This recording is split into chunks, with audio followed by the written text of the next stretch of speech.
Hello, this is Slate with Combo of Rocks. I'm going to do another one of these Bloomburrow tin openings. They come with 5 play boosters and 2 promo cards for about $25.99 at Walmart. I did one of these before. I didn't realize they had different tins with different pictures on the front. The first one I did was an otter, and this is a skunk carrying some acorns. Very cute. These tins are cool and probably collectible. So let's get into opening it.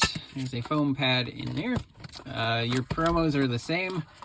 You get the same promos each time, which is a Liliana of the Dark Realms and a patchwork banner, both of them foil. Put them back into their sleeve. They do come in a sleeve, which is cool. And then let's get into pack opening. Let's get some of this stuff out of the way so I have some room. Here's one of the Bloomburrows. You get 2 Bloomburrows, an Outlaws of Thunder Junction, a Foundations, and something else. All right, so we have a Nightwhirl Hermit, Sonar Strike, Elenia's Pathmaker, Scale of Shale, Tree Guard Duo, Pearl of Wisdom, Bumbleflower Sharepot, Tidecaller Mentor, Starforged Sword, Persistent Marshstalker, that's a good one for a rat deck, Calamitous Tide, Clements the Worrywart is our rare. 1 blue-green for 3/3 Frog Druid with Vigilance. Whenever it or another creature enters, return a creature you control with lesser mana value to its owner's hands. Frogs you control have tap for a blue or a green, so a nice little frog commander there. You have a foil land, which is quite nice. And then Sugarcoat is another foil we get in the deck. And then a food token, which is also nice. All right, let's open another pack here. Let's get the Bloomburrows out of the way.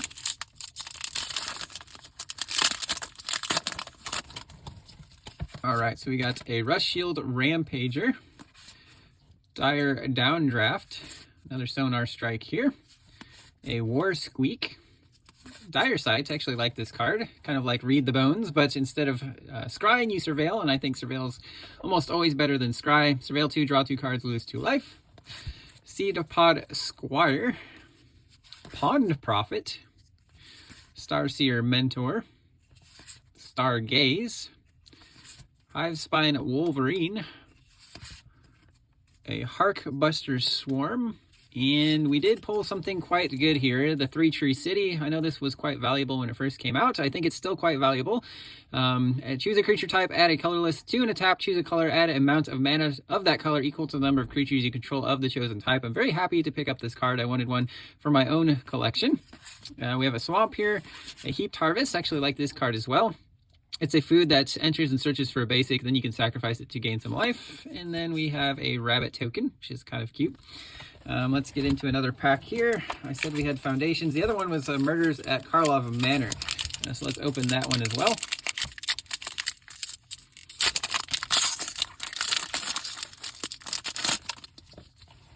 All right, so we have a Hasgard Vigilant, a Projector Inspector, an Agency Coroner, Galvanize, Rebel Belt Maverick, Griffnot Tracker, Gravestone Strider, adds a man of any color, interesting, a Full Art Murder, a Leering Onlooker,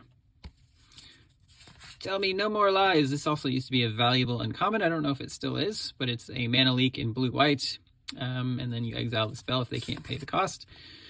The hard-hitting question. Blood Spatter Analysis. Black-red deals 3 damage to a creature an opponent controls. Whenever 1 or more creatures die, mill a card and put a Bloodstain counter on it. Then sacrifice it as 5 or more Bloodstain counters. When you do, return a creature card from your graveyard to your hand. A Foil Escape Tunnel. That's kind of nice. A Full Art Forest. And then this art card. I'm not sure what card that is.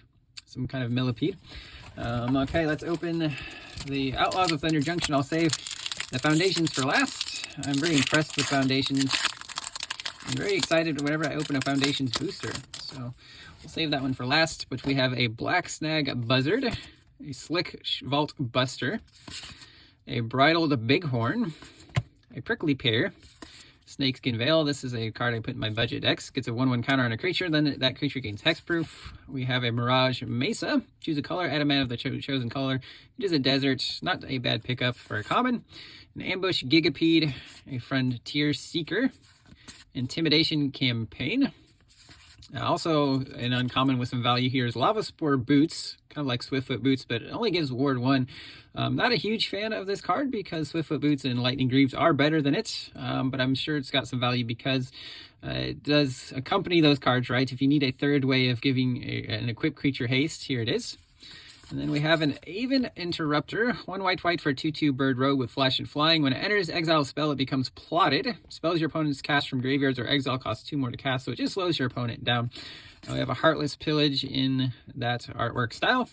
And then another rare, a foil rare, and Annie joins up. Red, green, white for an enchantment. When it enters, it deals 5 damage to a creature or planeswalker your opponent controls. If a triggered ability of a legendary creature you control triggers, that triggers an additional time. So that's pretty cool. I've never seen this artwork of Foil Swamp. And then a cool treasure token. All right, last pack here. It's the Foundations pack. All right, so we have a Luminous Rebuke, destroys a tapped creature. Gorehorn Raider. Gutless Plunderer. Giant Growth. Erudite Wizard. Pilfer. Wary Thespian. Cat Collector. Dreadwing Scavenger. Brazen Scourge. Vampire Gormand.